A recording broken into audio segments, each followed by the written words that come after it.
I call upon help when I need it. This isn't always easy to do because so many of us think that we can do it all. The truth is we all need somebody. My friends Jami from Jami Ray Vintage and Debi from Debi's DIY and my husband JR all played a part in seeing this little cabinet come to life.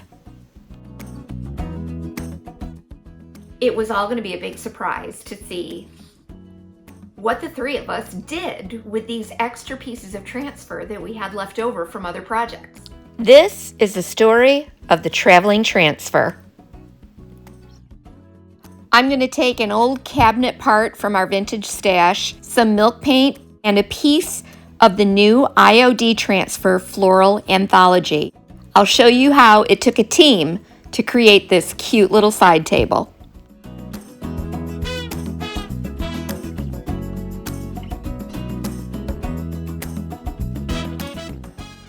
My husband and I have been doing this vintage thing for a long time. JR always seems to know exactly what we need and when we need it. Case in point, another piece of furniture from our stash.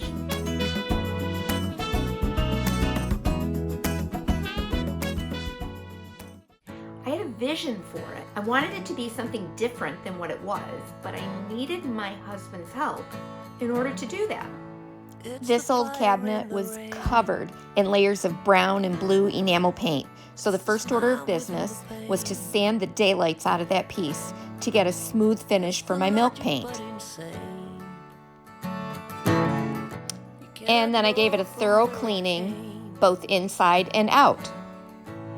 It's the way you cross the floor. Jami from Jami Ray Vintage sent me a surprise in the mail. It was some leftover bits and pieces from a transfer that she had used called Floral Anthology. That's one of the new IOD transfers. Many times I heed the call. It's the silence of the room,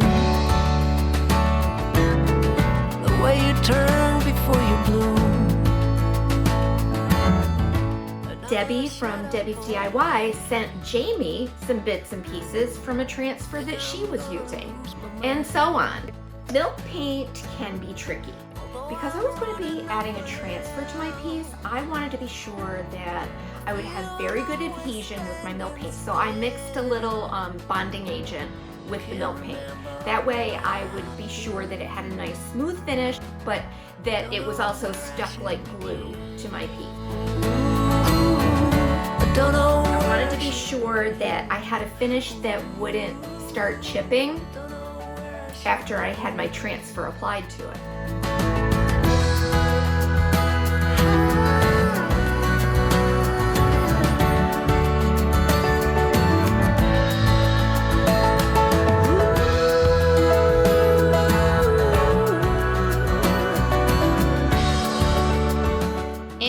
Stash of stuff, I found two old carved handles. This is where JR comes in. JR applied those old wooden handles. He is so much better at this than I am. It's not the way it's meant to be. We should be happy living free. And in our drawer full of legs, I actually found 4 matching legs that were the perfect height for the base of this cabinet. JR took care of that too. I don't know where I should begin. Handles are on, the legs are on. Now I'm ready to give it a final coat of paint, clean it up, and get ready to put my transfer on. I don't know where I should begin. Don't know where I should begin. I sanded the whole piece to a nice smooth finish and distressed where I wanted some of the old wood to show through.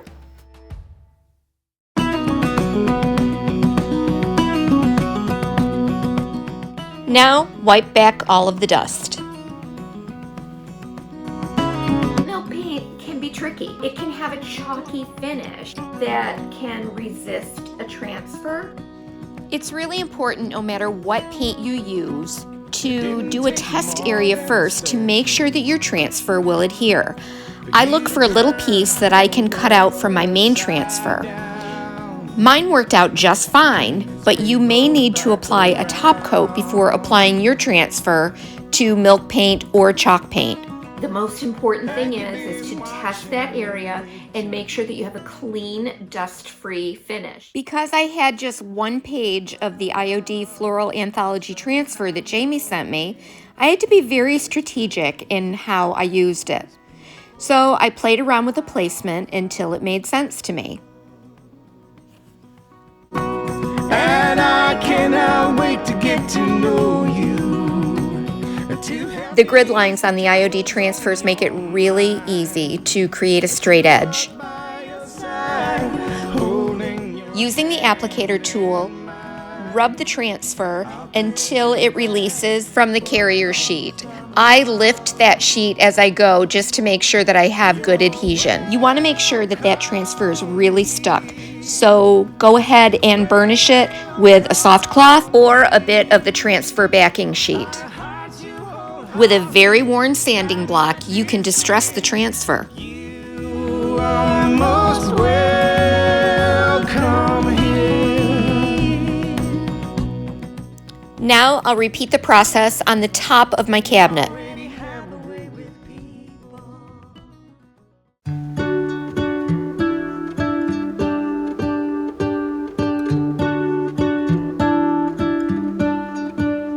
What if the world had more of your smile? What if the wind could spread your love? Transfers always have to be sealed when you apply them to furniture or a high-use item like a tray. I use a clear polyacrylic many times to seal my transfers. In this case, I'm actually going to be using white wax.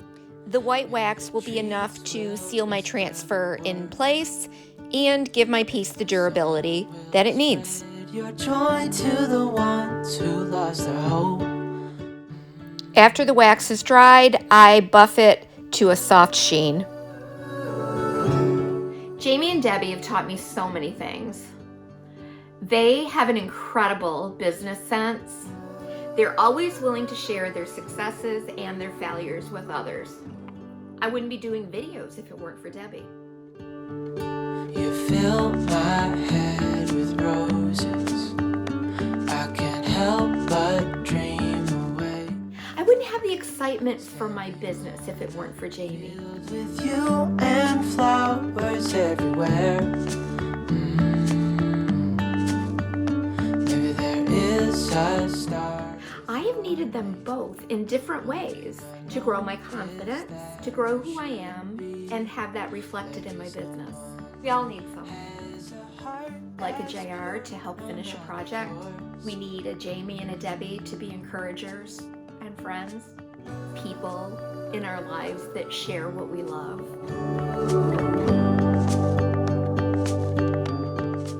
Check the description box below for links to both Jami's and Debi's traveling transfer projects. And if you don't already, be sure to subscribe to both of their channels for more inspiration.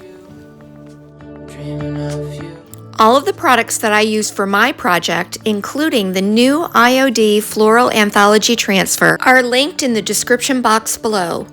You can also find us at our brick and mortar shop in Medina, New York, or at lnjgoods.com. Your smile. What if the wind could spread your love? What if your sweetness could reach everyone? There'd be no war.